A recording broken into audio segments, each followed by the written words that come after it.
Germany पहला विश्व युद्ध हारने के बावजूद इतना पावरफुल कैसे हुआ कि सिर्फ 20 साल बाद वो अकेला आधी दुनिया से जंग लड़ रहा था। जब 1918 में पहला विश्व युद्ध खत्म हुआ, उसमें जर्मनी को सरेंडर करना पड़ा और उस पर एक समझौता थोपा गया जिसे कहा गया ट्रीटी ऑफ वर्साइल्स।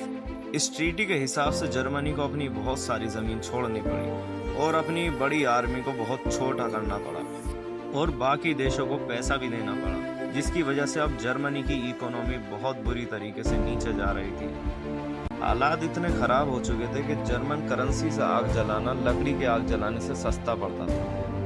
पूरी दुनिया को लगा कि जर्मनी अब खत्म हो चुका है, लेकिन 1919 में आई एक नई सरकार जिसका नाम था वेमर रिपब्लिक। इस नई सरकार के आने के बाद जर्मनी में कला, साइंस और कल्चर में थोड़ा सा सुधार दिखाई दिया, मगर behind the seen something else was happening. इस ट्रीटी के हिसाब से जर्मनी को आर्मी रखने की इजाजत नहीं थी, मगर जर्मनी के लीडर्स का कुछ और ही मानना था।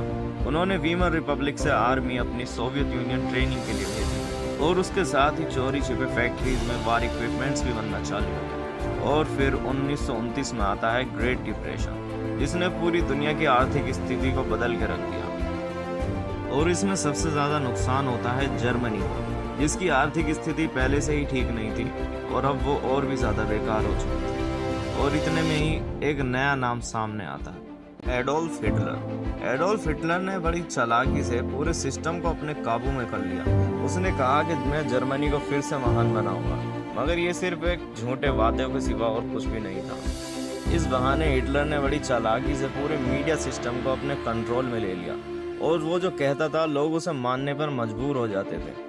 फिर उसने कुछ गवर्नमेंट प्रोजेक्ट्स भी करवाए, जैसे हाईवे, रेलवे, फैक्ट्रीज वगैरह बनवाए, मगर उसके पीछे कुछ और ही राज था। जर्मनी की इकोनॉमी अब बाहर से बहुत अच्छी दिखाई देती थी, लेकिन उस बहाने हिटलर ने अपनी एक बहुत बड़ी आर्मी तैयार कर ली और फैक्ट्रीज में बहुत बड़ी मात्रा में चोरी छिपे वेपन्स बनने तैयार हो चुके थे। स्कूल में बच्चों को नाजी पार्टी के लिए वफादारी सिखाई जाती थी, आर्मी ट्रेनिंग दी जाती थी। अब जर्मनी बहुत ताकतवर हो चुका था, मगर ये बर्बादी से पहले की कामयाबी थी। और उस साल हिटलर ने जबरदस्ती आर्मी रिक्रूटमेंट चालू कर दी, जो ट्रीटी के बिल्कुल खिलाफ था। और 1936 में हिटलर ने राइनलैंड पर कब्जा कर लिया।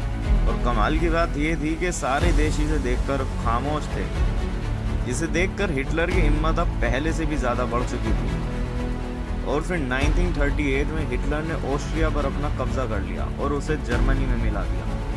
और उसी साल हिटलर ने चेकोस्लोवाकिया के कुछ इलाकों पर कब्जा कर उसे भी जर्मनी का हिस्सा बना दिया।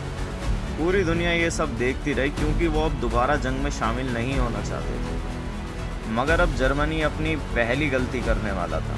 1929 में जर्मनी अब पोलैंड पर हमला करता है और यहाँ से शुरुआत होती है सबसे भयानक युद्ध की, वर्ल्ड वॉर सेकेंड।